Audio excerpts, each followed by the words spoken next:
You're in the 06010. Focus. Fantasy Focus. The Fantasy Focus Football Podcast is presented by Geico. Field Yates, Matthew Berry here with you on November 11th. It's Wednesday. It is also Veterans Day in our great nation, and we would be remiss not to thank all those who are serving, have served, and will eventually serve our country one day. You're the backbone of our country, of our nation. We wouldn't be able to live freely like we do without you. And I'm sure you have words to offer as well. And then we have words to offer to our friend over here. Yeah, and I was just going to say that it's not just the people that have served, that are currently serving, and that will serve, but it's their families as well. Yeah. Because when you're serving, there's somebody else at home, right? There's somebody else that is sacrificing themselves as well so that that person may go and serve our country and fight for our freedom and defend our freedom. And, you know, I tweet a version of this out every year, and I'll tweet it out later today, but I mean it. Like, eternally grateful that I am able to live in a country where I wear makeup and talk about fake football on the internet, that I am free to do that, and that is due to the bravery and the courage of many men and women that have come before us, Field. And, you know, a mere mention, a mere tweet isn't nearly enough to thank them for their service, but it's something we do want to acknowledge, especially because we have a veteran on our show. Secret Squirrel, Daniel Dopp, your nickname, people ask us all the time, Secret Squirrel, where does it come from? And that comes from your time in the Air Force, in the intelligence community, where you worked in intelligence in the Air Force. As people that are intelligence officers often have that nickname of Secret Squirrel. Yeah, it almost sounds like a joke if you didn't know my background at all, that I would do intelligence in the military, but I do promise that that is what I did. No, it's true, and I really appreciate you guys. I think a lot of it, you know, my little brother also was in the military, and so I know from a family perspective, not just from me serving, but understanding people that have gone overseas, people that are deployed, people that are away from home. It is so tough on everybody. So I appreciate that, you know, at least for me. And there's nothing more, you know, valuable for me than being able to fight for, like you said, Matthew, the idea of the freedom of this country, the democracy of which this country is founded on. And so I'm very appreciative of those words. So thank you for that. I will say that for people that are fans of the show and know what Daniel looks like these days, seeing your uniform, your picture of you in uniform, is very jarring. It is. I mean, it's an awesome photo. It is an awesome. It's a whole different world, but it's an awesome photo. And I don't know, you know, Haley, maybe you guys can find it. It's going to be on the show tomorrow. Yeah. All right. We'll get a photo. I think we can dig it out from someone's Instagram account. But it is sort of interesting is that, and this is, I'm not trying to get into like a deep philosophical conversation, but I think many people would say, oh, Daniel, I know that guy with the beard and the tattoos on the podcast, right? It's ironic that, so you don't necessarily currently look like many people who serve our country now. Of course, a clean-cut look is a requirement now, high and tight, as they say, correct? Yes. But what really defines Daniel, and I think we can all speak to this, is that what really defines Daniel is not the tattoos and the beard, but rather your care for others. And that's something that we get to experience every single day. You are the fiber. You kind of keep us all together here on this podcast. And I don't know the entire story of why you chose to once serve our country. But I would imagine a big part of that foundation was your desire to serve others, something you continue to do today. Absolutely. I mean, that is a big part of it. Understanding that, being able to fight for those that don't have a voice and to be able to try to continue to preserve what it is that we have here and how unbelievably lucky we are to be in this country and all the things that we are given on a daily basis that is so easy for us to take for granted. So you really went from, military intelligence to hanging out with Matthew and Field. I know, right? Did I do it right, or did I just go terribly wrong? No, which one to being half naked and playing with puppets on a streaming internet show. I think I saw you get super soaker gunned by Mustard at one point. Yeah, that did happen. Yeah. But to your point, Field, when you think about some sort of knowing Daniel's the person, not necessarily the character that he portrays on this show or on the fantasy show, but someone who is protective, someone who puts others before himself, somebody who is organized, somebody who has high character and a moral compass, and those are all things that speak to Daniel.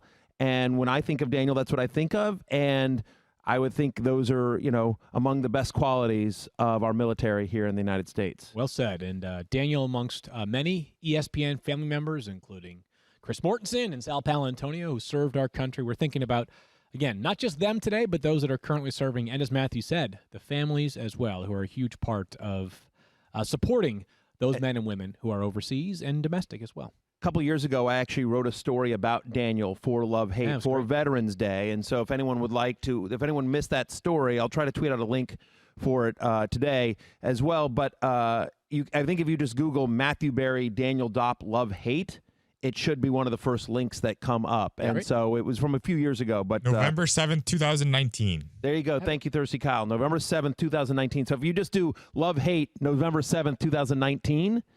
It was 2019? It was last year? No, that can't be right. November 9th, 2017. November 9th, Okay, 2017. there That we makes go. more sense. Gonna say, November 9th, 2017. Love Hate, November 7th, That was 3 years ago? 2019. If you sorry, God, I screwed 2017. this It up. wasn't me. Yeah, Kyle, you do it. You just no. November I'm 9th, wrong. 2017. We'll tweet out the link, but it's called Love, Hate, and Secret Squirrel. Love, Hate, Love, and Hate, Secret Squirrel. Secret If you just Google Love, Hate, and Secret Squirrel or Love, Hate, November 2017, it'll come up. Daniel Dopp. Anyway, one of those things will get you there, and we'll tweet out the link from the @FantasyFocus Twitter account, and you can learn all about Daniel's life story, which I think is fascinating, and you'll enjoy. It sure is. We have some news today, some more fantasy relevant than other, but yesterday, NFL owners approved expanding the playoffs to 16 teams contingent upon meaningful games being missed down the stretch. We now have 8 regular season Sundays left in the NFL season, so we are past the 50-yard line, so to speak. If meaningful games are missed, we could potentially see playoffs expanded to 16 teams. There really isn't a fantasy hook here, other than the possibility exists that we could have, 8 games in the opening weekend of the NFL playoffs, and that bye, which has been so pivotal, because if I'm not mistaken, it's something like 7 straight years that both Super Bowl participants had a bye week to begin the playoffs would be evaporated. And it's good news for teams that are on the edge here, right? So like the Bears, for example, start 5-0, fall to 5-4. Like they could have a little bit of new life. Obviously, none of us want to see this happen because it means we're missing meaningful games because of the pandemic, but something to keep an eye on as we get into the later parts of November and December. When you think about a team like Washington on the cusp of a playoff berth. You laugh. Watch Washington you get into the laugh. playoffs. Anyone You laugh, right. Listen, listen, the Giants with 3 wins look like they're in the driver's seat. Eagles off the bye. 2 wins. But the Giants have 3. They have 2. They're 2-7, but they play the Eagles this weekend for a chance. Right, got it, understand. You know who their 2 wins are against? Yes, Washington. I do. Correct. Because Daniel Jones, if he only right. played Washington, would be the best quarterback in NFL. That's true. But but what I would say is if there is some small fantasy impact, it actually is that, because one of the things that we're always concerned about going down the stretch is that a team has clinched a playoff spot or a team has nothing to play for. And so given this, maybe there are less of those teams in this situation. And so now this only happens if meaningful games are missed. And if meaningful games are missed, that means players on your fantasy team might miss those games. So it's a little bit of a double-edged sword. But if there's a positive to this, it does mean that with potentially more playoff spots on the line, teams are less likely to, rest starters in crucial weeks. Correct. Yep. So we have potential for that. As a matter of fact, we probably don't want, as Matt Harrington, our producer, texted me, to your point, Matthew, we could have fewer players sitting in Week 17, which for those that play all the way until Week 17, which is default setting on ESPN.com, by the way, you might be less impacted by it. So we'll see. It's not one of those stories that just like happens within 5 minutes. Like, obviously, we'd have to miss meaningful games. So this is going to be a process, even if it does wind up going that way. A couple of pieces of news, and again, not major news. Preston Williams, Dolphins wide receivers, heading to IR. That foot injury he suffered on Sunday, a little bit more significant, head coach Brian Flores said, than they initially believed. We talked about this on Monday a little bit, Matthew, and we were talking about how the Dolphins, it's like every week they find a new pass catcher to throw the football to. So sometimes when a player goes down, you say, all right, Christian McCaffrey out means Mike Davis into lineups. With Preston Williams, it's not that simple. Hard for me to imagine a Dolphins wide receiver being a roster lock this week other than Devontae Parker. No, look, could it be, Joachim Grant? Sure, maybe, but like feels like, could Mike Gesicki, suddenly get a little bit, get more looks and be more consistent. But honestly, like, we still don't know. I don't have a great sense for what this offense is going to look like under Tua. We have 2 games, and they had a dominant game against the Rams where the defense and special teams made it, irrelevant what Tua did. And they got into a crazy shootout with Arizona. Where the defensive score, by the way. Right, exactly. I have one more thought on that. Anyway, so I guess my point here is that you're starting Devontae Parker because he's Devontae Parker. And it's not a matchup that scares you against the Chargers, who have yet to sort of put it together defensively, although there's a lot of pieces there. Yeah. But I can't imagine starting anyone else on the Dolphins. No one in the run game. I can't imagine starting Tua this week. Yeah, I'm with you. I'm with you as well. Gesicki is another one of those, like, here's a tight end that's starting. I hope he scores a touchdown. Correct. Also, Preston Williams only averaging about 5 targets a game, so that's not that many more to spread around to those guys. Agreed here. Hey, Kyle, can you do me a favor? Sure. Can you look up what percentage of leagues Zane Gonzalez was started in last week? Is that doable? Let me take a look. And here's the reason why. So that game that Matthew just referenced, being a shootout, was a shootout. It had a chance to be even more of a shootout. At the end of the game, you have an answer? 25. Zane 25%. Gonzalez was started in 25% of leagues. Okay. So do us a favor now. If you started Zane Gonzalez and you lost by 3 points or fewer last week, send us a screenshot, and I don't know what we'll do, but we'll try to make you feel a little bit better about this. Because did you see what happened at the end of this game? Yeah, 49-yard field goal that was He came dead up center. short. It came up short. This is the NFL. This is not the New England Small College Athletic Conference that I played in, where other than Steven Hauschka, former Middlebury kicker, and now, of course, well, sort of an NFL kicker still, was actually making kicks. A 49-yard field, he came up short. Like, what? When was the last time we, and by the way, not an elements thing. Right. The Cardinals are known for having literally the best grass stadium in the NFL. What am I missing? You're not missing anything, but Zane Gonzalez is missing field goals. That's what's happening. So if you lost by 3 points or fewer because of Zane Gonzalez last week, send us a screenshot, and I'll get you a signed copy. I will personally sign a copy of The Fantasy Life. It's a great book. There you go. Appreciate that. Do we have any copies lying around? Where's our Fantasy Life copy? There is is a book back there. What's somewhere? I believe that it's on my. I believe that it's on our fantasy show set, which is why I move them back and forth. Yeah. Okay. Hey, I'll get you another copy. Baker Mayfield was activated from the reserve COVID-19 list. Just, good news here. Obviously, there was an expectation this could happen, so not a major surprise. But Baker back off of the reserve COVID-19 list in an interesting spot here this weekend as a potential Week 10 streamer. Yeah, against the Texans, obviously, with no Mahomes and no Matt Ryan. This week, you may need a guy. Yeah. And so, if you're in a deeper league, certainly, like, he's out there I've even seen him out there in a couple of Superflex leagues. Yep. So, anyway, again, you over the last 4 weeks, only 2 teams have been worse against the pass than the Houston Texans. So, Baker Mayfield off of the bye. Should get Austin Hooper back as well. Should get Nick Chubb back. So, maybe sets up play action a little bit better. Yes, I think Baker Mayfield a very viable streamer this week against the Texans. So T.Y. Hilton might make his season debut on Thursday night against the Titans. The Colts, I think, host this game, right? Yeah. Do we think that's possible? Season debut? Yeah, he's unretiring. Yeah, I got it. He's retiring. T.Y. It's Hilton only going to hasn't- seem like his season debut. It's only going to seem like his season debut. This is Because there'll be crazy. people that think that don't realize you're kidding. Oh, okay. Yeah, yeah. No, he's Just, played. you know, this year. he's played. He hasn't scored a touchdown he's yet. A right. lot. He's been active. You know, so it's- playing is a strong statement there. He has been active for the Colts. Man, there was a time this offseason where I think one of the headlines was like if T.Y. Hilton was going to sign an extension, it was only going to be with the Colts or he was going to retire. I may be misremembering that, but there was at least a time when we were talking about whether T.Y. Hilton's extension would get done or not. My goodness, I don't know what has happened. It's insane. I know there were. Listen, I made plenty of wrong calls, so this is not me calling anyone out because I've made plenty of wrong calls both in the preseason and probably in 10 minutes. Yeah. Right. But there was definitely some in the fantasy community, and I was not one of them. But there was definitely some in the fantasy community that were like, "Oh, T.Y. Hilton's going to be Phillip Rivers, Keenan Allen.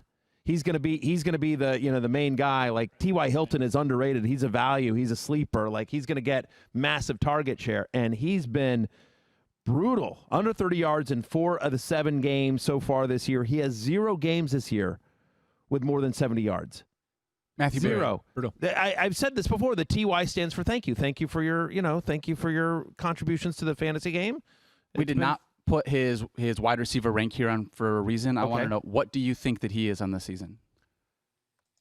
How many wide receivers are this qualified wide receivers or just anyone that's played in a game? He is assuming it's wide total receiver points. blank. Yeah, in total points In has total a wide points per receiver. game? I'm going to say 94. I would go 82. He's wide receiver 90 on the season. Wow. Well, there you go. Nice win for you. That is. By the way, the reason why we talked about him is that he was a full participant due to a groin issue on Tuesday. Ah, my finger. Not That's right, really Stefan. practice, obviously, during the short week they play on Thursday night. Full preview coming tomorrow. But T.Y. Hilton, again, thank you for being awesome at fantasy football for a long time. One more. But not this year. Yeah, not this year. One more piece of news. Just What do I do with? I have T.Y. Hilton in a dynasty league, in our dynasty league. Dynasty what do I do? is tough. What do I do with T.Y. Hilton? Like, because it's In one our of those things. It's dynasty like league? I have him in our dynasty league, the one that I'm Yeah, in. go with ahead, you two drop him. guys. Yes. I feel like I know like. I feel like I certainly because he's not useful, but there's just like, well, maybe like if they get a new quarterback next year, like could he? He feels in a league R deep, a 12-team league, he's gonna a be a free agent 12-team, after this 25-man roster dynasty league. It feels weird to drop T.Y. Hilton. well, so I wouldn't drop him unless you have to. But like he's No, I don't expendable have in to, the but right it's also situation. like I've fully admitted like in our dynasty league, like I'm tanking for Trevor. Right. Like I have, like I've had a bunch of injuries in that, T.Y. Hilton, and I've had some guys underperform or get old quick, and so like that's what you have to do in dynasty. You have to understand where you are in the sort of the the grand scheme of things, and this is not my year in dynasty, and I'd rather tank for Trevor than finish 4th or 5th, No, I hear you. which is the best I could do in that league. Gotcha. Okay. You know that he's going to be 31 in 3 days? Wow. T.Y. Hilton? T.Y. Hilton. Yeah, younger than Des Bryant.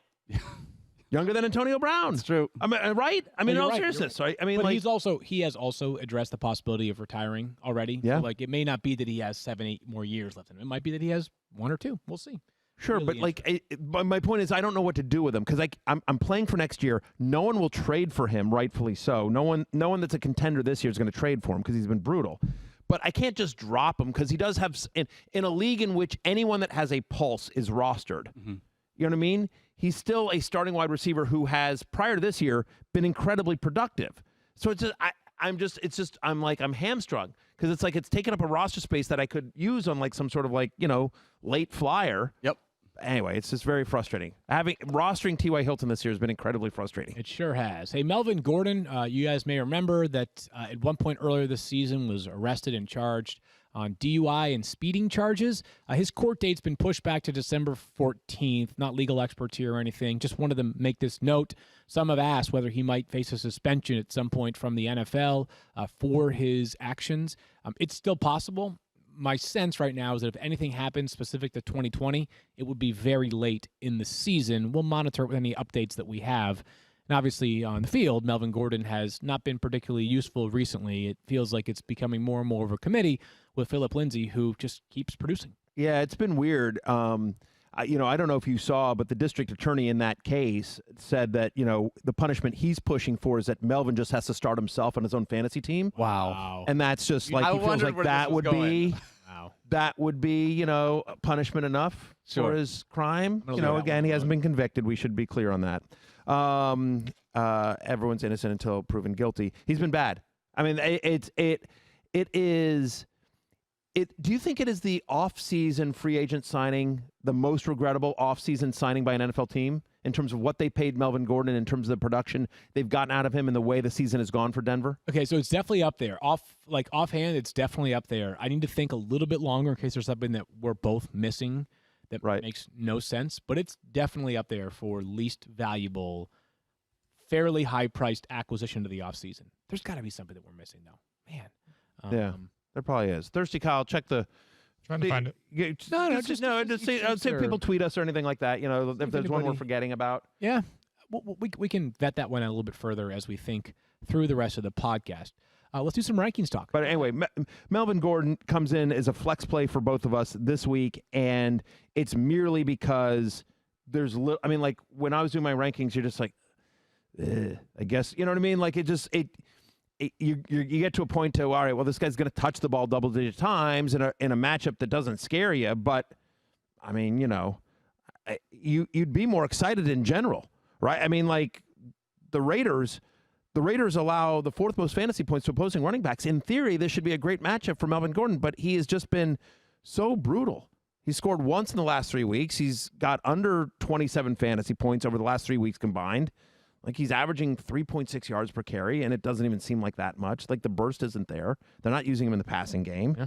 Drew Lock is terrible until it gets to the fourth quarter, and then when they get into crazy scramble comeback mode, he's not a part of that. Like, you're just like, Melvin, what's going on, brother? Yeah, it's been bad. And by the way, I haven't yet been able to think of something that I consider a less useful move made this offseason relative to fantasy football value. Let's do a little bit of quarterback ranking talk, and a reminder that Patrick Mahomes on a bye, Matt Ryan on a bye, and gosh, we'll talk about tight ends in a little bit, but with Travis Kelce on a bye and George Kittle out for at least 8 weeks, or likely 8 weeks, good luck ranking tight ends this week. But let's talk about Lamar Jackson to begin. We've been talking about him a bunch this season, Matthew. TJ Hawkinson is a top 3 play this week at tight end. Like that's and where he we're should at. be. He's been good, though. Yeah. He's been good. I'll give him credit. He's been good. Yeah. He has been good. We'll talk about him. Yeah. All right.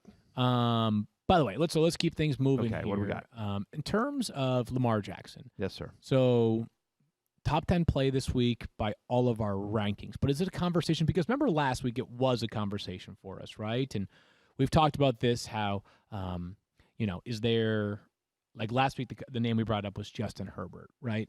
Like, hey, because that would be a viable thing. Like you picked up Justin Herbert off of waivers early in the season, and to me, that's pretty much a no-brainer, right? Yes. Like you can play him in many weeks, or in some weeks over Lamar.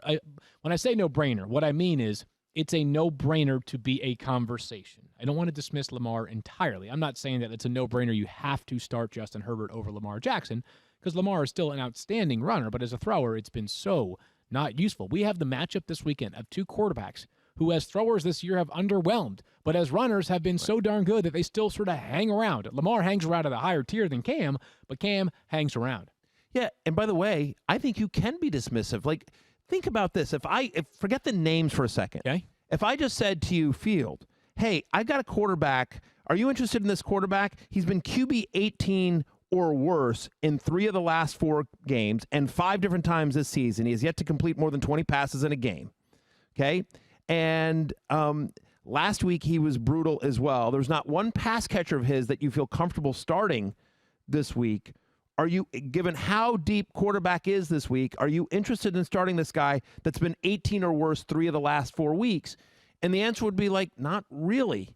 Like, we're talking about Lamar Jackson as a top 10 play based on 2 things. Number one is who he is and what he has done last year mostly, right? And somewhat this year. But also because of the matchup. Like, Lamar Jackson, who came into the season as a no-brainer, start him no matter what, you don't even think about it, set and forget at QB. For me, I can't speak to you, but for me, my ranking is matchup-based. My ranking is, all right, the Patriots' defense is banged up. They just let Joe Flacco throw all over them. They're traveling on a short week. And so, yeah, give me Lamar Jackson in a nice matchup with New England. Like, this is a matchup, which is insane to say. But like, I like Lamar Jackson because of the matchup, not because of anything we've seen Lamar Jackson fantasy-wise. And you and I have talked about this. Like, because of the rushing, that keeps his floor high. And even in a bad game, he falls into 17 or 18 points. The problem is that this year, 18 points is a mid-tier QB2. we have to recalibrate what we consider a great fantasy performance from a quarterback this year. I agree with everything you said, except one part. What's that? The Patriots are traveling on a short week, like the 35-minute flight back from New York on Monday. Yeah, right. Traveling on a short week. They're traveling back to New England. Drive further to work every morning. I know. They were at the Meadowlands, and the game is in Gillette. No, I know. But merely I'm kidding. Yes, funny. I mean it's a phrase. But to your point, correct. They're not traveling particularly far. But it is a short week. Right, I mean, again, like, and so enjoyable appearance on the Bill Simmons podcast that came out late last night. I committed podultery with Bill. Always fun to spend time with Bill. Yep. And Bill, during the football season, does his Guess the Lines podcast going into Monday mornings, and he is notorious for saying like, the Jaguars, they're only underdogs by 3 points on the road, and it's like, no, the game is definitely at home. So I feel like you guys can share like your interpretations of what makes difficult travel. Fair enough. Next time you go on the podcast. So go check it out. It's very enjoyable. I thought you were okay. I thought Bill was great. Bill always is. Yeah. Speaking of enjoyable, Tom Brady playing against the Panthers this weekend should be fun, and I have a very scientific formula as to why I have Tom Brady at quarterback 8. I understand that the past couple of years have not been the usual Tom Brady in fantasy, but this year, for the most part, has been very good, and I doubt he has back-to-back bad games. How's that for justification of putting him inside my top 8? Good enough for you? 100%. I don't believe Tom Brady has back-to-back bad games. Okay. To your point, we actually have a stat for that, okay? The last 4 times he's had single-digit fantasy points in a game. Yep. The game after that, his average is 21.3 fantasy points per game. Yep. So statistically, he does not have bad back-to-back games. At least he hasn't in recent history. He doesn't have a lot of single-digit fantasy point games for us to look at. But look, it's not a great matchup with Carolina, but it's not one that scares you, I don't think. I mean, I think they've overachieved as a defense here, but I don't think you feel like they're going to come in and shut down Tom Brady. So yes, we have full health for all of his pass catchers, Evans, Godwin, Antonio Brown, Rob Gronkowski. Yeah, they'll get that figured out. I'm not worried about it. I agree with you. Tom Brady's been a top 10 fantasy quarterback for pretty much every week this season except for last week. I agree. He bounces back. It's hard to find quarterbacks on the waiver wire right now that are available in more than 50% of leagues. Jared Goff might be close. I don't know if he dropped below it because of his bye, but if you were looking for a quarterback this week, maybe the best option among streamers is Jared Goff. Every week, the terrific team at SIG, Stats and Information Group at ESPN, puts out this exhaustive note, and they actually put out many notes, but this one is particularly exhaustive. It's their week ahead preview. And they were going into the Week 10 preview and laying out just how historically awful the Seahawks have been on defense. And the numbers you would probably guess are bad. When you see them in front of you, they're even worse. It's just an abomination what kind of defense they're playing right now in Seattle. All of that is to say that Jared Goff, who's available in 54% of leagues, has the matchup of all matchups. The Seahawks are allowing 26.7 fantasy points per game, Matthew. You've got him at 10. I've got him at 12, and maybe I am too low for a guy that not normally is ranked 12. No team in the last 4 weeks has been worse against the pass than the Seattle Seahawks. They've also, they've just been absolutely brutal in that secondary. Jared Goff traditionally has success against Seattle, against defenses that are better than what we're seeing right now for the Seahawks. He's averaging 331 passing yards in his last 4 against Seattle. They give up 362 passing yards per game here. They've also had 2 weeks to prepare for this. I'm always interested in teams coming off of a bye, especially if I have a lot of confidence in that coaching staff. We always talk about Andy Reid off the bye, right? Yeah. And how good the Chiefs always are traditionally. Sean McVay, I think, is cut from the same cloth. You know what I mean? He just a hyper, Belichick's the same way. Just, again, they're obviously very different coaches, all of them, but they all have one thing in common, which is they're all hyper prepared. They're all, guys that are very detail oriented. And so McVay, an offensive-minded coach, this is an important game. It's a divisional game. They've had 2 weeks to prepare for the Seahawks. My expectation here is that the Rams come out throwing. They saw what Buffalo did last week. I think it's going to be a great game, a really exciting game. And I think Jared Goff has a big game against Seattle because he's going to have to go toe-to-toe with Russell Wilson. And you know what? Russell Wilson's had one team he has not played well against in his career. I believe I saw that same SIG packet that he's 3-7 in his last 10 games against the Rams. That's a stat that surprised me. Yeah. Daniel, you had something for Yeah, me. just real quick. I'm curious if you had to choose between Jared Goff going up against Seattle Yep. and Joe Burrow taking on Pittsburgh. Joe Burrow's been really good lately, but he doesn't have the same matchup. It's a tough matchup against Pittsburgh. Yep. You know, which one you taking this week on either side of I it? believe mine are ranked next to each other, They're back to back. back to back. They are. Yeah. So, but I tell you what, it's hard after what we just said to not pick Jared Goff. I believe I have Jared Goff ranked one spot ahead of You do. Joe Burrow. Yep. So my rankings would say Jared Goff over Joe Burrow. Having said that, though, if I'm rostering Joe Burrow, I'm not dropping someone to go pick up Jared Goff to start him over. So my point is, if I somehow had the choice between those two guys on my roster, I have Jared Goff one spot over Joe Burrow. But I don't believe that to be so significant that it's worth dropping somebody else on my roster that I feel valuable to pick up Jared Goff just to stream him from 1 week because Burrow is playing the Steelers. The beauty of internet TV or whatever it is that we're on right now is that we can call up things quickly. Yeah. And so without further ado, we'd like to bring up the aforementioned photo of Daniel Dopp that we promised by Thursday, which we instead got less Nice than job. halfway through the show. Great job by Haley. Haley and crew behind the scenes for us. So for those of you that are watching right now, we're going to flash the photo of Daniel. There you A go. young baby-faced Daniel Dopp. Are you sure that's you? I promise it is. Look at that big wide Look at you. smile. I Look swear at that like big I'm smile. 16 Give us in that that same photo. smile. Give us the same smile, the back-to-back, so people can look at that. That handsome man. Have Very, you worn a tie very- since then, Daniel? One time. One time. One time I wore a tie since then. Yep. Okay. But I'll tell you what, I was 23 in that photo. Wow. I feel like that was like 100 years ago. Yeah. I mean, you have aged incredibly. You look very young. Oh, I appreciate that. You still look very young. So Thank that's a That's good one of the thing. reasons why he hangs out with me. Like, if you want to look young, balance. Yeah. Got it. hang out next to me. Stand next to me. Field's 43. People don't realize It's that. true. But you just I know. Right. You look at him and you're like, and you look at him next to me and you're like, Field looks like he's 20. Daniel, where were you stationed?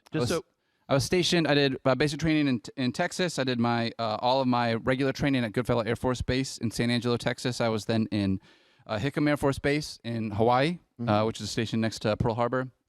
I was then at Fort Meade, which is connected to the big NSA complex in between Baltimore and D.C. And then I separated after that station in Fort Meade. So I got to spend some 6 years. Yep. So 6 years in the military. 3 of those 6 years is in Hawaii. I was very blessed and thankful, as I know, Field's dad is spent a lot of time out there as well. So my dad's from Hawaii, so from Honolulu. Yeah.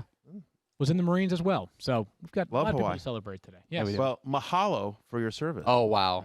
I'm so that's- proud of you. There you go. I'm so proud of you. All right, so we're going to talk about running backs in just a second, but first, ESPNU Radio on SiriusXM is where you need to be if you live and breathe college football. We're talking live games, the latest rankings, conference, and team news. Analysis from experts like Mark Packer, Greg McElroy, and EJ Manuel, all leading up to championship specials and more. Take SiriusXM with you and always have the latest college football info you need. Listen right now on the SiriusXM app or online at SiriusXM.com/listen ESPNU. Businesses have had to be flexible this year, from working remotely to pivoting their business models for long-term survival and growth. I mean, if you're in charge of hiring for your business, these pivots have made your job even more challenging, especially if you have to hire for brand new roles.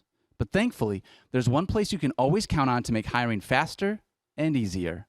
ZipRecruiter.com/06010. When you post a job on ZipRecruiter, it gets sent out to over 100 top job boards with one click. Then, ZipRecruiter's powerful matching technology finds people with the right skills and experience for your job. It actively invites them to apply, and it's no wonder that 4 out of 5 employers who post on ZipRecruiter get a quality candidate within the first day. See for yourself right now. You can try ZipRecruiter for free at ZipRecruiter.com/06010. That's ZipRecruiter.com/06010. Let ZipRecruiter take hiring off your plate so you can focus on things that are more important, like growing your business or your employees. Go to ZipRecruiter.com/06010. ZipRecruiter, the smartest way to hire. All right, running back rankings time, of course. Wow, Field. I mean, it's unbelievable. It really is at this point. It's a mental block. It's How do I get What better? happens first? What happens first? The Steelers lose a game or Field Field gets manages to get that right? For a whole show, because I've done it on one occasion. Yeah. Right. But for a whole show, Steelers losing the game first. If I was allowed to, I would bang my head against this microphone right now. Oh, boy. What I was going to say is that we're going to talk about running back rankings now, and we've got some notable running backs on bye this week, including, of course, Ezekiel Elliott, Todd Gurley, and Frank Gore. Wow. Clyde Edwards-Helaire gets no love from you at all. That was more about Frank Gore than it was. I did forget Clyde Edwards-Helaire, but it was more about lumping. Has been Frank a little Gore. bit forgettable. Yeah. Into that, and Le'Veon Bell. Ito Smith also on a bye. Yeah, that's a good point. Brian Hill. Michael Pirine. I'm talking about Miles Sanders, though. He is expected to return this week. The Eagles return to practice reports today as they've been getting some work in coming off their bye, but they have to officially submit a practice report. They play the Giants on Sunday. Miles Sanders expected to play, and this is good news. A guy who obviously missed the week 1 game and then missed the past 2 games prior to the Philadelphia bye. In the weeks in which he was healthy, he handled nearly 60% of Philadelphia's carries and nearly 2/3 of their rushing yards. Matthew, it's hard to find running back. It's good to have a guy that I think we all consider basically a roster lock now back. It is, and it's what's going to be fascinating is sort of to see how this offense looks, because I think they're not going to have Zach Ertz, but there's a chance that the version we see of the Eagles on Sunday is the closest thing we've had all year to what they envisioned and what they ultimately envisioned, right? Jalen Reagor is going to be out there. We expect Dallas Goedert to be out there. Miles Sanders will be out there. Alshon Jeffrey potentially could be out there as well. Be out there, right? I don't think Deshaun Jackson will be out there. He's not going to be out there, but I believe he's still on IR. Right, but all of a sudden there's a lot of the pieces that they went into the season thinking would be out there. So now it's going to be interesting to see. And by the way, Boston Scott played well in Miles Sanders' absence. So what does this not well enough? Miles Sanders is going to be the guy, of course. Yeah. But my point is that it's just going to be interesting to see against a defense that isn't great, but has played better recently. The Giants, I thought, played Tampa Bay tough. They obviously played Washington really tough. Yeah, totally. Believe it or not, they're second against the run over the last 4 weeks. Now, that's partially because teams have been able to pass on them so much, but it's going to be really interesting. I think this is going to be a very informative week for all of us to watch what the Eagles do offensively.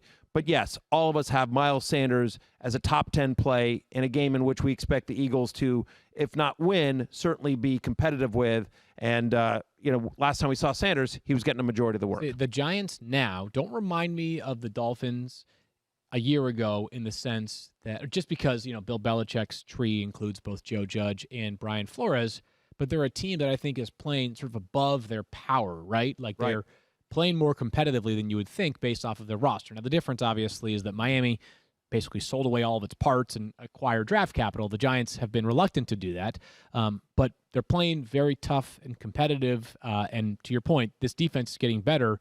Dalvin Tomlinson, a very talented run stuffer. And then how about Big Cat Leonard Williams? Yeah. 5 sacks this year. A guy, franchise tag player who's playing like a guy who's going to make a bunch of money this offseason. Give credit where credit is due. Yeah. Because, it felt like, although they played tougher against the Steelers last week, but Dallas, it felt like there was going to be a mutiny, right?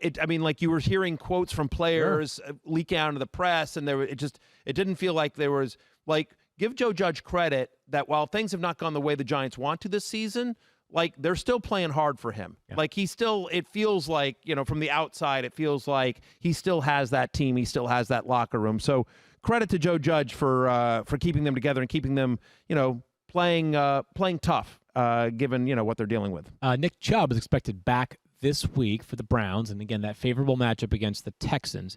The question is probably less about Nick Chubb, Matthew, because there's no indication he'll be anything other than his normal self. But what does it mean for Kareem Hunt? We have to sort of think back because Chubb missed, I think it was a total of 5 games, 6 weeks. With Nick Chubb and Kareem Hunt active, believe it or not, Kareem Hunt was actually a higher scoring player with Chubb on the field. Can you expect that to keep up going forward? Yeah, listen, I think some of that was very touchdown inflated. But look, in weeks 1 through 4, when Nick Chubb was active, Kareem Hunt was averaging 14.5 touches per game. Weeks 5 through 9 without Chubb, he was averaging 19 touches a game, but less fantasy points per game. And that was, again, that's mostly touchdowns. It's a little bit schedule dependent as well because they had some nice matchups earlier, and then they've had some tough ones coming up. And then, a couple games that just the Browns, it's been a weird season for the Browns in terms of some of their games, and they've dealt with some injuries on offense, obviously. You think about Odell Beckham Jr., you think about Austin Hooper, et cetera, et cetera. Here's the positives. They play Houston. Texans give up the third most fantasy points per game to opposing running backs here. Again, as you mentioned, through the first 3 weeks, where Nick Chubb and Kareem Hunt were both fully healthy and they both played all 3 games, Nick Chubb was running back 8 on the season, Kareem Hunt running back 13. This week, I have Chubb at 11, I have Hunt at 15. I think both guys, you're starting both. If you have either one or both, I think they're both viable starters in a great matchup against the Texans, especially, again, they've had 2 weeks to prepare. I'm a Kevin Stefanski fan. They've had 2 weeks to prepare for a pretty good matchup here. Yeah, so the good news is, I don't think a lot of people have both of these backs, but if you do, you can play both of them, and if you have either of them, you can still play either of them going forward. Let's move forward and talk about J.D. McKissic, who we discussed yesterday. J.D. McKissic available to add right now, but at least based off of waiver wires running into Wednesday night, and sort of usable this week too, Matthew, against Daniel's Lions. Have you and Daniel decided what the wager is between the two of you for a game that many are referring to as the most important one of the NFL season? Daniel and I have discussed that we need to do something for Washington and the Lions. Something that a lot of people in the media are calling the Lame Bowl. Yes. Right? Yes. Secret Squirrel. But we can do a bet now. We can do one on Friday. What do you want? I'll bet. The Lions are 4-point favorites. Now, here's the question. Are you going to do this straight up, or will you give me the points? Stefania would never give me the points. No, of course I give you the points. I'm an honorable, respectable Yeah, exactly. man. You're unlike Stefania. Stefania never does that. Yeah. Yeah. So, okay, great. Let's think about something. Let me think about it a little bit. Before I just jump in, I want to make sure that I really am getting my money's worth knowing I'm going to get a W here. 100%. And by the way, tweet us at Fantasy Focus. Yeah, if you have some good at ideas. At Daniel Dopp, at Matthew Berry Team R. Tweet us your ideas for what the bet should be between me and Daniel when Washington plays the Lions on Sunday. J.D. McKissic, I think, is a very viable play. I have him as a low-end RB2. I'm running back 22 on the week, so high-end flex, lower-end RB2, depending on the size of your league. Look, since week 4, he's averaging 6 catches a game. Okay? That's tied for 13th in the NFL. You think about what Alex Smith likes to do. What does Alex Smith like to do? He likes to dump off. Right? He's a dink and dunker kind of guy, and you think about how many targets he got last week. That's not a mistake. Washington does not have a lot of weapons outside of Terry McLaurin. They got some nice production from Cam Sims last week, and Logan Thomas has had his moments, but in essence, they're going to try to play conservative ball here, and so that means a lot of dump-off passes to the running back here. Lions have allowed 35 fantasy points per game to running backs. That's NFL high. They've allowed a league-high 5 touchdown passes to opposing running backs. That's also an NFL high. Pass-catching running backs do well against the Lions here. He's going to get a lot of targets. So, yes, while you prefer Antonio Gibson, J.D. McKissic is very viable this week if you're trying to fill in for a bye. More on this backfield to come tomorrow, but just a quick, because you're not going to be here, Matthew, quick bite-sized thought here from you on Jonathan Taylor versus Jordan Wilkins. If you had to play one, and this might be a backfield where you have both, if you had to pick a Colts running back to play against the Titans tomorrow, I guess there are 3 options. Jonathan Taylor, Jordan Wilkins, neither. Ideally, neither. It's a 3-headed committee that has not been particularly productive. Listen, it's not a matchup that scares you against Tennessee, but it's not a great matchup. They're actually 7th against the run over the last 4 weeks. And, and the way you attack Tennessee is by throwing the ball, but can Indianapolis throw the ball? It's been inconsistent, to be kind there. So, I sort of like Jordan Wilkins, but Jonathan Taylor's the name, and ideally, my answer is neither. If you can avoid it, I would not play. If you can avoid it, we talked about this yesterday. I'm playing the Colts defense and Rodrigo Blankenship. That's who I'm playing from the Colts on Thursday night if I can get away with that. Fair on that. We'll have more on Joe Mixon's health status starting tomorrow as the Bengals return to practice reports today. But, of course, he's been out for 2 games with a toe injury. Foot injury or toe injury? Foot injury. Either case, Joe Mixon and James Conner, they go head-to-head this week. Matthew, James Conner coming off of a down week for him. Mm-hmm. But good to know. That was his first clunker in a while. He'd gone, 5-6 straight weeks with a top 20 finish. And Joe Mixon, also a top 20 lock in the 3 weeks prior to his injury. So you feel comfortable with both of these players? Potentially, one of them coming off of a bad week and one of them coming off of an injury. You feel comfortable with both of them being roster locks again? comfortable is a strong word. Really but isn't. and I'm starting them. I have both guys ranked inside my top 10 because of the talent of both players and the volume we expect for both Mixon and Connor. Now, listen, we've seen a little bit too much Benny Snell and Anthony McFarland and Jalen Samuels for my liking. None of those guys get enough touches that it matters, but they all sort of add up to enough touches where you're just like, you wish Connor was playing more snaps and getting more touches. But ultimately, both guys, at the end of the week, more likely than not, in case an injury happens or something weird happens in the game, they're both going to be among the top 10 in terms of running back touches for the week. They're both talented, both on good offenses. You like Connor's matchup more than Mixon's here. You expect Mixon to have more of a workload and be more involved in the passing game. Again, I have them both as lower-end RB1s this week. Yeah, I would agree there as well. We'll get more information on Joe Mixon tomorrow. We hope that he does return to practice today. Hey, do you own or rent your home? Sure you do, and I bet it can be hard work. But you know what's easy? Bundling policies with Geico. Geico makes it easy to bundle your homeowners or renters insurance, along with your auto policy. It's a good thing, too, because you already have so much to do around your home. Go to geico.com, get a quote, and see how much you could save. It's Geico easy. Visit geico.com today. That's geico.com. If you take pride in your job, it may be hard to admit that you're a little burned out this year. We can all agree that 2020 has taken its toll, and it's time to pay attention to your mental well-being. With Calm for Business, companies can partner with the #1 mental fitness app to provide support and tools for their employees. Calm has a library of content specifically designed to help work teams stress less, sleep better, and build mental resilience. This includes lo-fi music playlists, quick breathing breaks, guided meditations, and hundreds of soothing sleep stories to feel relaxed and more prepared for whatever comes your way. I absolutely love Calm. I use them for their sleep stories every single night and everything to be able to do with their guided meditations when you're having a little bit of anxiety while you're driving down the road. Real easy to pop one of those on. It's fantastic. They even have programs tailored for mental health and productivity, like our Mindfulness at Work series. Millions of employees at over 600 companies like Lincoln, Iterable, and Universal Studios use Calm for Business. And right now, Calm is offering a free well-being guide and a free demo when you go to calm.com/focus. And if Calm for Business is right for your team, they're also offering a free month for your first year when you go to calm.com/focus. That's a month of free unlimited access when you go to calm.com/focus. Get started today at, one more time, calm.com/focus.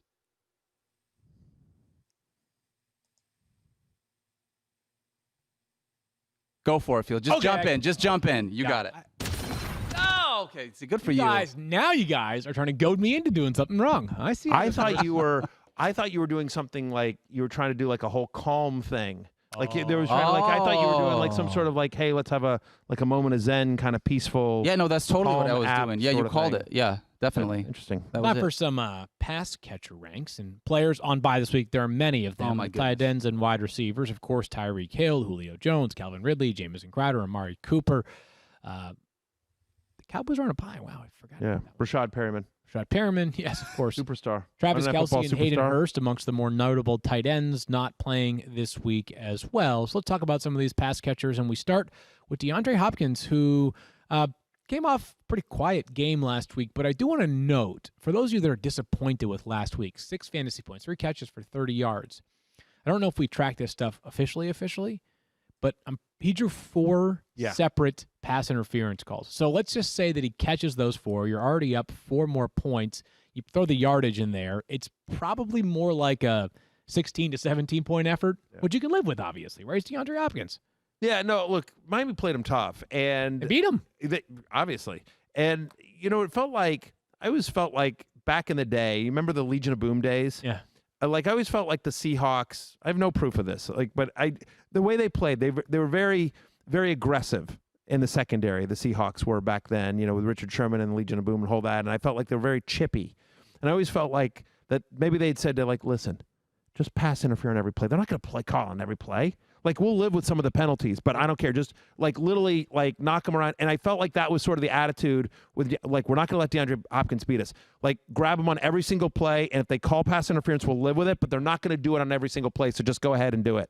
Not a bad thought there. I don't think the Bills will be quite as flag happy this weekend, but it's a shadow spot here for DeAndre Hopkins. Perhaps more on this to come tomorrow with Mike Clay for wide receiver cornerback matchups. Tre'Davious White, last week did a fairly decent job on DK Metcalf, if the numbers serve numbers and my memory serve me right. But still, Matthew, it's DeAndre Hopkins, even coming off of a disappointing season. The guy's finished in the top 8 in 5 of 8 games played this year. Like, you ain't got no problem with DeAndre Hopkins this season.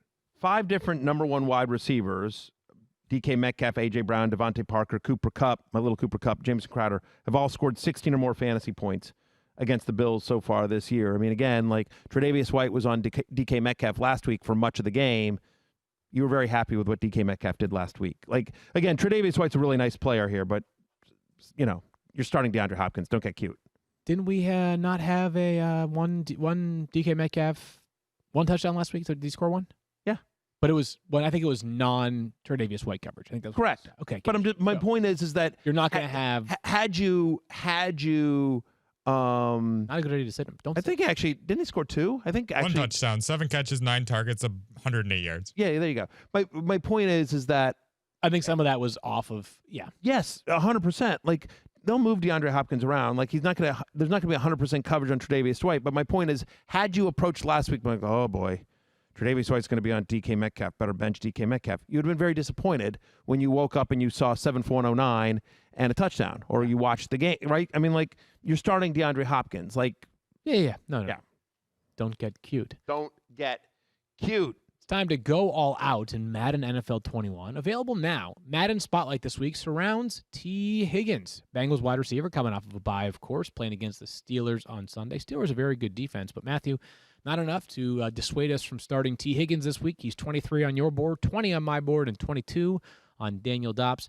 You know, the Steelers are really good defensively, but they're still allowing the 12th most wide receiver points so far this season, 39.6 per game. And Higgins has been really good. He's got 5 or more targets in every game this season. And in a year in which so many wide receivers are balling out amongst the rookies, he too has met expectations and even more. He's at over 60 receiving yards in 5 straight games, right? The 3 weeks from week 6, 7, and 8, right? So the 3 weeks prior to their bye, he was the 15th best wide receiver in fantasy. Yep. Field. And then you think about, like, whenever fantasy success happens, you're always like, well, why did that happen and can it continue? Why did it happen? Well, a few reasons why. Number one is T. Higgins is talented. Like, just to the eye test, you watch and you're like, okay, that kid can play. Number 2 is this team throws more than any team in the NFL. Like, they're chucking it a ton. Like, if Joe Burrow has under 40 passing attempts, that's an upset, you know, in any game. So they're throwing it a ton. So that's insane volume, and we expect that to continue because the defense is bad. So teams are able to score in Cincinnati. So it's a pass first offense to begin with, and then they're trailing. So, and AJ Green has been inconsistent this year. So really, and they don't have a tight end that really scares you. So honestly, T. Higgins, the target tree is really Tyler Boyd and T. Higgins, and then to a lesser extent some AJ Green, some Auden Tate, you know, whatever, Mixon or Bernard out of the backfield. But T. Higgins is the number 2 wide receiver on one of the past happiest offenses in the NFL. So, yeah, we expect this to continue. As you noted, 5 or more targets in every game this year. You're getting that kind of volume, you're going to produce if you're talented, and he is. Few more here. We mentioned how Jared Goff's in a really good spot against the Seahawks. Here's an interesting one. As a result of that really good spot, if you had to pick a duo to score more points this week, Robert Woods and Cooper Kupp versus Tyler Lockett and DK Metcalf. Robert Woods and Matthew's little Cooper Kupp. Thank you. Or Tyler Lockett and DK Metcalf. That's a tough one. I still think I think it's got to be DK Metcalf and Tyler Lockett just because they've just been so insane this year. Yeah. But you'd rather go up against Seattle than the Rams secondary, right? And I mean, you know, and Lockett has been very inconsistent this year. That's the rub for me right there. Right. Yeah. If you have 2 consistent games from both Kupp and from Woods, you know, if both of them get you 15 fantasy points, is there a chance that Tyler Lockett again has another single-digit performance? This happens every year. I talked about this. There again, back to the whole, like, we miss a lot. But one thing coming into the preseason, I said, are we sure? Like, we're really going to have Tyler Lockett as a top 10 wide receiver when he's also, like, he may well finish there in terms of scoring. But, like, is he one of the 10 most valuable wide receivers in fantasy right now? The answer may be yes, but it also might be no. And we've talked about this. With Lockett, you just have to start him and not look at it and just have, because it's going to be a roller coaster with Lockett. Yeah. I will tell you. So the answer is sort of, like, again, because of the inconsistency with Lockett, like, it's a little bit of a, we're just sort of making something up for content because we have all 4 of these guys ranked inside the top 13. You have any of them, you're starting them. But just for prosperity's sake, I will say that I have DK Metcalf ranked the highest, then my little Cooper Kupp, then Tyler Lockett at 9, Robert Woods at 10. Those are my initial ranks as of Wednesday morning. 4 wide receivers in one game inside the top 10. Yeah. That should be fun, man. I have DK Metcalf at 3. Like, they'll throw some Jalen Ramsey at him. They'll throw a bunch of different things at him. Doesn't matter. Yeah. DK Metcalf's unguardable. And then Russell Wilson will throw some footballs at him and he'll score a touchdown. Exactly. I mean, like, starting him, right? I mean, it's stupid. And just how good he is. And again, but given the matchup for the Rams, and as we talked about with the Jared Goff section, like, they've had 2 weeks to prepare for this game. And so with their run game, we expect Darrell Henderson back, but we're not sure. Like, they're going to have to throw. They're going to have to throw to keep up with Seattle. So, and when they throw, it's basically been Woods and Kupp this year in terms of the wide receivers. And so, both guys, all 4 of these wide receivers are easy top 15 plays this week. All right, I want to pass along some news. Can I pass along some news? Yeah, let's do it, Field. Let's do it. This is thank you for the hat tip from our friend Matt Harrington, our producer. Christian McCaffrey, this comes from David Newton, our Panthers reporter here at ESPN, who says that Christian McCaffrey will not practice today per a league source. That part I think we kind of expected. He's going to go seek a second opinion on his shoulder, though. Ooh. So as David expands upon in his second tweet is that the decision by Panthers running back Christian McCaffrey to seek a second opinion on the shoulder injury, as I'm reading this right now, he suffered late in last Sunday's loss against the Chiefs, puts his status for this week against Tampa Bay further in doubt. He won't practice today, and there are no indications he will practice tomorrow at this point. We need a drop or something like that. Maddie's wild speculation. Okay? Sure. Something like that. We need some it. sort of sounder or something like that. Rampant irresponsibility. Rampant and irresponsible wild speculation. Yes. I just know that in my life, I'm gonna speak about your pal Maddie here now. I don't want to speak about Chris McCaffrey or anyone else. I'm just gonna say pal Maddie. When I get good news, I don't seek a second opinion. Nope. I'm like, oh, wait, you're telling me I won $1 million? Great. I'm not double checking that. Whatever it is, like whatever the great news is, you're telling me it's Taco Tuesday? Great. Like whatever the awesome news is, I'm not double checking it. I'm accepting it. I'm happy. I love I'm the not Taco getting Tuesday. Yeah, of course. Everyone loves it. Who doesn't love Taco Tuesday? Morons. Thank you. Right? There's a new Avengers movie out. Awesome. Like whatever it is, whatever your great news is, from high to small, right? But if I get bad news, you want a second opinion. That's true. So if Chris McCaffrey's this is, again, wild speculation, but my feeling is that Chris McCaffrey wasn't told when they did imaging and they looked at it and everything like that, and we'll have Stefan here tomorrow, get into it further. But when they looked at it and they didn't say, like, you're good. We're going to shoot you up. You should be fine for Sunday. Or this is minor. If you have to miss Sunday, but you'll be back soon. He's probably not getting a second opinion on that, right? That's fair. That would be. But if they're like, this could end your season, this could be another, you might have to go back on the IR, then maybe you get a second opinion. I'm just saying, like, you don't get a second opinion if the news is good. So the fact that Chris McCaffrey wants a second opinion makes me fear the worst here. I have no knowledge on anything at all. That is, again, wild speculation. Hard not to. It is hard not to. Just sad. Yeah. It stinks. So the game is just better when Christian McCaffrey is a part of it. Whether you have him on your team or not, it is just fun. Yes. Like, he makes fantasy football so much fun. Amongst running backs this year, and he's missed 6 games. He is absurd. He's absurd. Christian McCaffrey. So, again, we'll have more updates tomorrow from Stefania, who I'm sure will be tapped into this, and also just it's possible that we'll have more clarity. Matt Rule had said, he's the Panthers head coach, that we'll give you info on Wednesday, which typically happens as teams get into practice for the first portion of the week, but plan for Mike Davis for the rest of the season. Daniel, what do you got? Mike Davis was dropped in 23.3% of leagues, available in about almost 30% of leagues at this point. Yeah, so. go ahead and grab him right now if you haven't. Yeah, that's shocking to me. Yep. Yes. Have we done everything wrong? No. Daniel, I get this, though, right? I mean, all right, so we have like 3 minutes left in the show, so we'll try to I won't make this too lengthy, but, we are always mindful of the fact that many of those that listen to our podcast daily are not the kind of people that have picked up fantasy football for the first time. Now, we love to introduce new listeners, but we also understand that some people that play fantasy football for the first time join an office pool, they do it because they're in their family, they're whatever. They start dating somebody who plays fantasy football, and they do it to be part of the community. But they also are doing so and looking at Mike Davis and saying, okay, well, the guy that plays in front of him is coming back, and Mike Davis is projected to score 2.7 points in Mike Clay's projections. All right, we can get rid of those, right? So I understand that. That's my guess. That's the reasoning behind. But people on it's Mike Clay's fault. Is basically what you said. There's a lot of words to this. Basically, it's Mike Clay's fault. I didn't want to put it in such plain terms, but that's obvious. If we talk about things that are overrated, we get into guacamole and Mike Clay. Right.